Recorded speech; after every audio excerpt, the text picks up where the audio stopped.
Ketua Umum YLBHI, ini ada Julius Ibrani, Ketua Koordinator PBHI, ada juga Fadil dari YLBHI Jakarta ya, dan Arif dari YLBHI dan Bapak dari Ormas ya.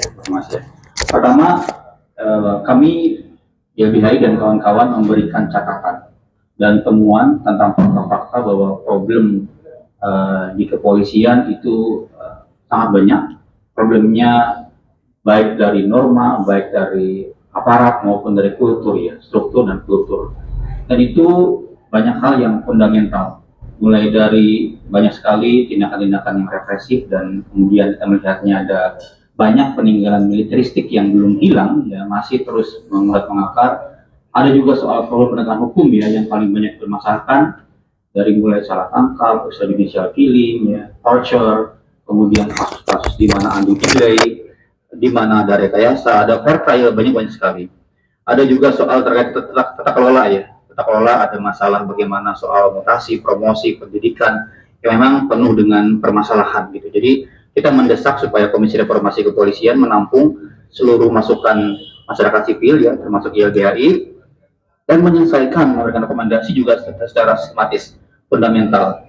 Dan bagaimana ke depan secara kelembagaan, struktur, dan juga secara kultur itu bisa diperbaiki secara maksimal gitu.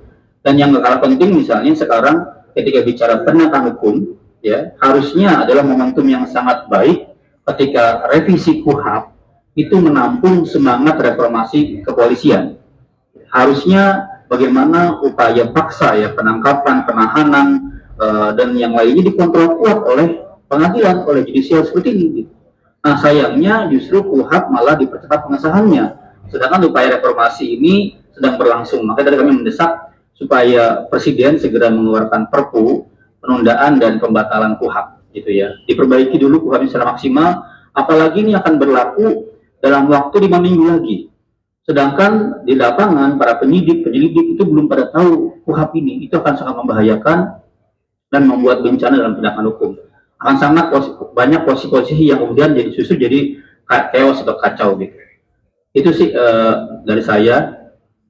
Ya, termasuk juga kami tadi mengusulkan penting sekali menjaga kepolisian dari praktik-praktik ya, backup bisnis gitu ya. Karena banyak di lapangan ketika masyarakat mempertahankan lahannya, lingkungannya justru berhadapan dengan aparat ya, oknum yang menjaga bisnis. Itu harusnya dijaga dari semua karena itu terlarang oleh undang-undang. Termasuk juga soal berpolitik praktis ya. Kita tidak mengusulkan bagaimana misalnya supaya intervensi itu berkurang kepada Kapolri sebisa mungkin, mulai dari rekrutmen, pemilihan itu dimaksimalkan, ada baik itu uji publik ya, pansel yang terbuka dan lain-lain.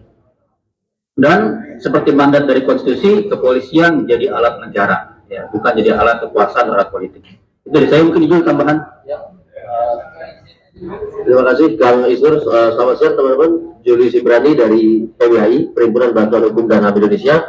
Jadi kalau dari PBHI kami mendesak tim Komisi Reformasi Polri ini untuk Komisi Percepatan Reformasi Polri.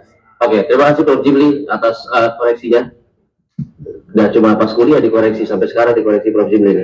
Oke. Jadi PBHI menegaskan bahwa penting untuk mendudukan mandat konstitusi, itu dulu. Bahwa konstitusi memandatkan dalam pasal 30 mulai dari ayat 1, 2 dan selanjutnya memberikan Polri tanggung jawab untuk 3 hal: Gakumdu atau penegakan hukum terpadu, ketertiban umum dan masyarakat atau Kamtibmas, dan juga soal pelayanan masyarakat. Mandat ini memiliki aspek yang luas, dengan demikian dampaknya luas ke mata masyarakat, sehingga perspektif Polri harus perspektif masyarakat. Mendudukkan Polri untuk berada di tengah masyarakat dengan perspektif masyarakat, positioningnya di masyarakat itu penting. Sehingga seluruh kebijakan Polri, seluruh penindakan Polri harus berpegang pada kebutuhan masyarakat, baik itu soal penegakan hukum, soal ketertiban, soal penanganan atau pengendalian massa, dan pelayanan masyarakat. Reformasi yang kami ajukan tidak hanya pada level